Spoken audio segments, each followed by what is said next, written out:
আমি চাই 25শে ভাদ্র বুধবার দিন রাধাষ্টমী। আপনারা কে কে রাধাষ্টমী পালন করবেন হাত তুলুন। বাহ, আবার সেই একই পদ্ধতিতে রাধাষ্টমী পালন করবেন। রাধাষ্টমী পালন করবার আগে রাধার সম্পর্কে একটু জেনে নিয়ে পালন করবেন। আপনার বাচ্চাকে শেখাবেন, আপনার পাশের বাড়ির মানুষকে শেখাবেন, দাদু হয়ে নাতিকে শেখাবেন রাধাষ্টমী কেন হলো, রাধাটা কে, তাকাবেন। বলছে সুচন্দ্র নামে এক রাজা ছিল, ভালো করে শুনবেন কথাটা। তার স্ত্রীর নাম কলাবতী। এই কলাবতীরা 3 বোন, কলাবতী, মৈনাক আর সুনয়না। মৈনাকের বিয়ে হয়েছিল হিমাচল পর্বতের সঙ্গে। তার একটি মেয়ে হয়েছিল, তার নাম পার্বতী, স্বামীকে শিব। তাহলে মৈনাক হিমাচল পর্বত একটা মেয়ের জন্ম দিল, সেই মেয়েটির নাম পার্বতী। জামাই ভালো পেল বাবা ভোলানাথ। এবার সুনয়নার বিয়ে হলো মিথিলার রাজা জনকের সঙ্গে, একটি মেয়ে জন্ম দিল কি, সীতা। জামাই পেল কাকে, ভগবান রামচন্দ্রকে। এখন কলাবতী দেখলো আমার 2 বোন 2 ভালো মেয়ের জন্ম দিল আর ভালো জামাই পেল, আমি মেয়েও জন্ম দিতে পারলাম না আর জামাইও পেলাম না। ওই সুচন্দ্র আর কলাবতী দুজনে মিলে ভগবানের পুজো করছে। দেখুন মায়েরা, অদিতি, কশ্যপ এরা ভগবানকে সন্তান রূপে পেতে চেয়েছিল, কিন্তু আজকে সুচন্দ্র, তাকাবেন সবাই মন দিয়ে শুনে, সুচন্দ্র আর কলাবতী দুজনকে ভগবানকে ডাকছে প্রভু। ভগবান এসে বললেন কি ব্যাপার, কি চাও বলো, দেব। বলে আমাদের এমন একটা মেয়ে দাও যে মেয়ে শ্রেষ্ঠ বর হয়, আমি যেন শ্রেষ্ঠ জামাই লাভ করতে পারি। তাহলে শ্রেষ্ঠ জামাই লাভ করতে গেলে শ্রেষ্ঠ কন্যা দরকার। সেই ভক্ত সুচন্দ্র কে বলে উঠলো তুমি হবে দাপরে কি মায়েরা, দাপরে হবে সুচন্দ্র রাজা হবে কি না বৃষভানু রাজা, আর তোমার স্ত্রী কলাবতী হবে, বলুন রাধারানীর মায়ের নাম কৃত্তিদা। মায়েরা, রাধারানীর জন্মকথা সম্পর্কে নতুন নতুন তথ্য আছে। আমি একটা শুধু কথা বলে যাই, রাধারানীর জন্ম কিন্তু কারো শরীর থেকে হয় নাই। খুব শাস্ত্রের দিকে দেখতে গেলে দেখবেন ভগবান শ্রীকৃষ্ণ রমণ করবে বলে একটা নারীর দরকার, বাম অঙ্গ থেকে রাধাকে সৃষ্টি করলেন। এই একটা কথা আছে। পৃথিবীতে এলেন কেন, বিরজার অভিশাপে,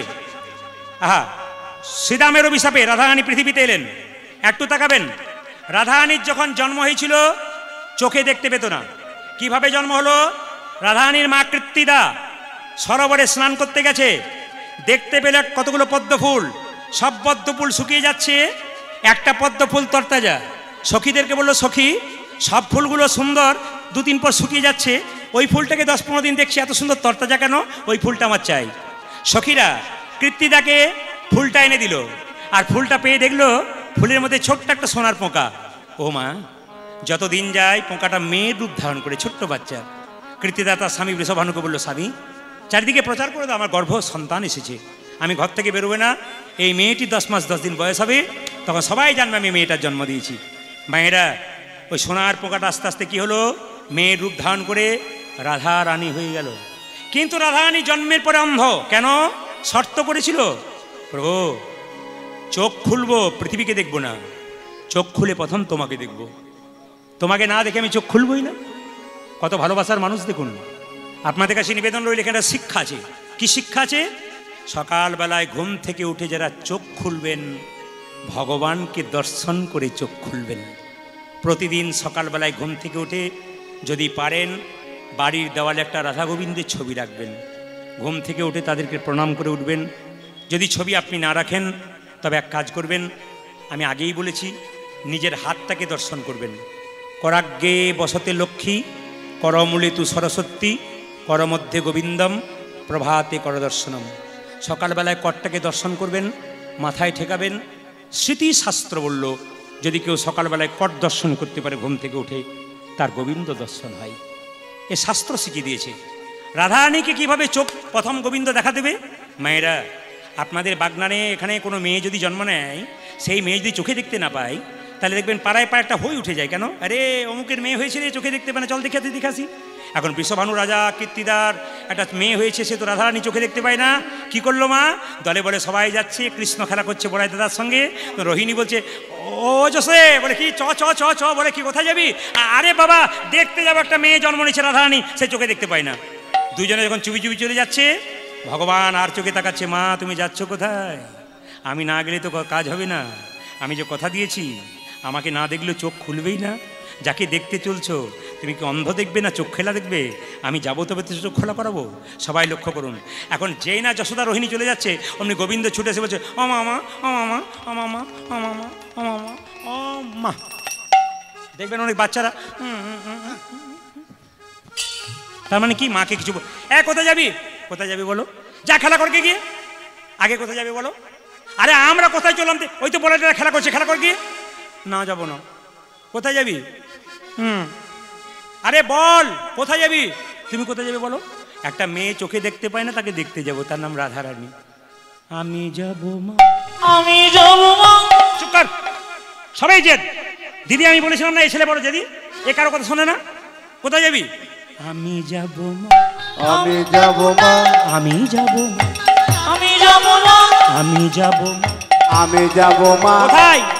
কানা মেয়ে দেখতে আমি যাবো মা, আজ কানা মেয়ে দেখতে আমি যাবো মা, কানা মেয়ে দেখতে আমি যাবো, উজাজ কানা মেয়ে দেখতে আমি যাবো মা। কানা মেয়ে দেখতে কেমন, কানা মেয়ে দেখতে আমি যাবো, আজ কানা মেয়ে দেখিতে কেমন, কানা মেয়ে দেখতে আমি যাবো মা।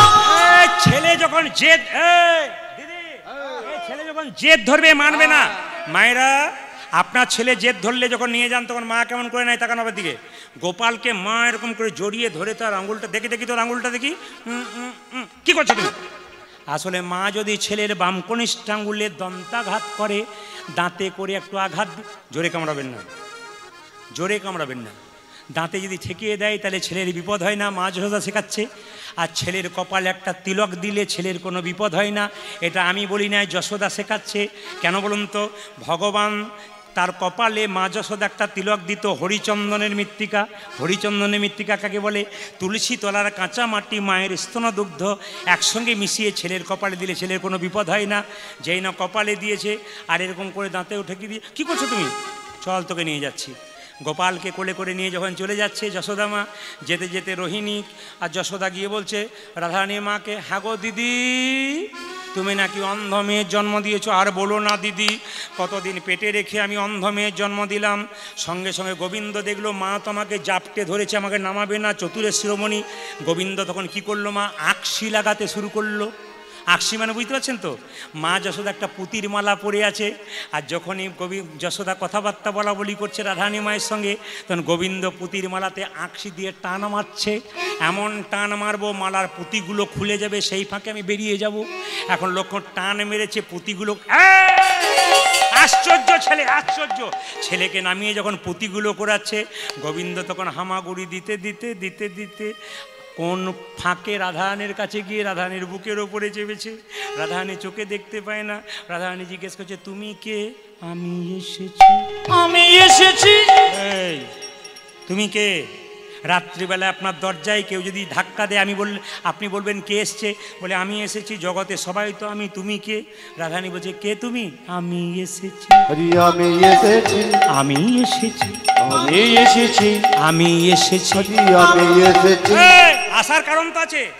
আমি যে তোমায় ভালোবেসেছি, উনি আমি যে তোমায় ভালোবেসেছি, আমি যে তোমায় ভালোবেসেছি, উজাজ আমি যে তোমায় ভালোবেসেছি, তাই তো তোমার কাছে এসেছি। আমি যে তোমার ওই যে তাই তো তোমার কাছে এসেছি, আমি যে তোমায় ভালোবেসেছি।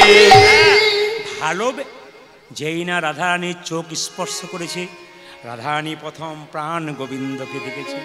যশোদা, ও দিদি এ ছেলে কই, এ ছেলে কই, ছেলে কই? আশ্চর্য, ছেলে ধরে নিয়ে এসেছে। গোবিন্দ মনে মনে ভাবছে আমার কাজ হয়ে গেছে, আমার মনের ইচ্ছা আমি পূর্ণ করেছি, রাধার মনের ইচ্ছা পূর্ণ করেছি। মায়েরা সবাই রাধা রানী কি, শ্যাম সুন্দর কি।